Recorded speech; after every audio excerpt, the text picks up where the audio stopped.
ये भाई साहब सन 1922 में अंग्रेजों ने लगाई थी। ये ईंट लगा रखी है, सुनने की चढ़ाई है और उर्दू में कुछ लिखा हुआ है इसके ऊपर। हर एक गांव में एक इस आदमी मिल जाए डोली काटने वाला, तो उसका अगला रात ना पाट के ना अपनी साइड से नहीं दीवार है इसके नीचे। दीवार जो है ना वो 6 फुट नीचे है।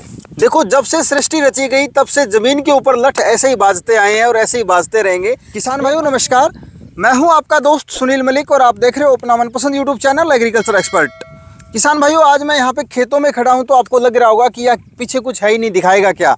तो आपको एक गजब की मशीन दिखाने वाला हूँ जो अंग्रेजों के टाइम से खेतों में लगती थी, अपने खेत की सीमा पहचानने के लिए कि कहाँ तक अपना खेत है। बाई चांस अगर कोई पड़ोसी अपने खेत में सरक गया तो अपने कैसे उसको सेटलमेंट करेंगे कि भाई यहाँ तक हमारी सीमा है, वो मैं आज आपको दिखाऊंगा। अंकल जी जो हमारे साथ है ज़्यादा जानकारी देंगे इसके बारे में। तो ताऊ जी राम राम। राम राम भाई, मेरा नाम राम किशन, गांव पाजू, ठीक है, जिला भिवानी। ये क्या काम कर रहे हैं आप?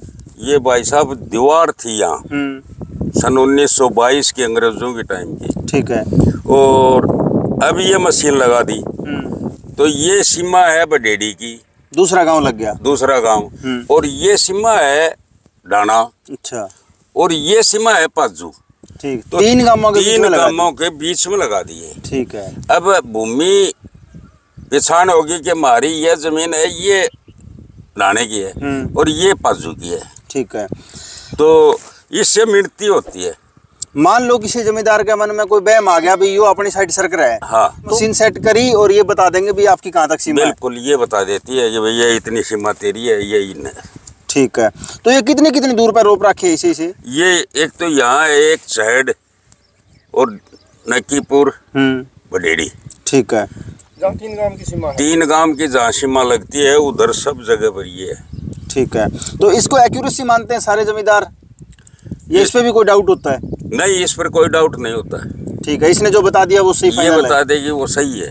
ठीक है, जैसे कि हमारे गांव बडेड़ी है, ये वहाँ बडेड़ी यहाँ से मिणती लेकर के गए थे तो लोगों के काफी तो मकान फूटे, किसी का आए वो मतलब आगे पीछे सरकना पड़ा। हाँ, सरकना पड़ा।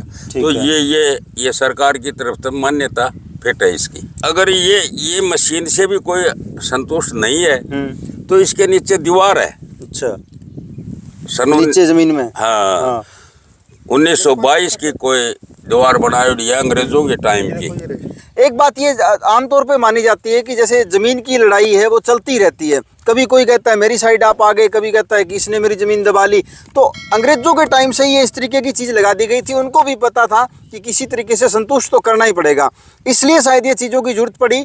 अब हालांकि बहुत कुछ ऐसा सिस्टम आ गया कि कंप्यूटर से या सैटेलाइट के माध्यम से भी बता देते हैं कि आपकी एक्यूरेसी ज़मीन जो है वो कैसे रहेगी। लेकिन ये जो पुराने टाइम की पद्धति है, ये हमारा दिखाने का मकसद यही था कि किसानों के लिए हमेशा से कुछ ऐसा होता है कि उनको संतुष्ट करें, किस तरीके से मार काट ना हो। तो उसके लिए ये चीज़ लगाई गई है जो कि 3 गांवों के बीच में लगा रखी है और सही एक्यूरेसी बता देती है कि किस जमींदार की कितनी ज़मीन और किस एरिया में रहेगी।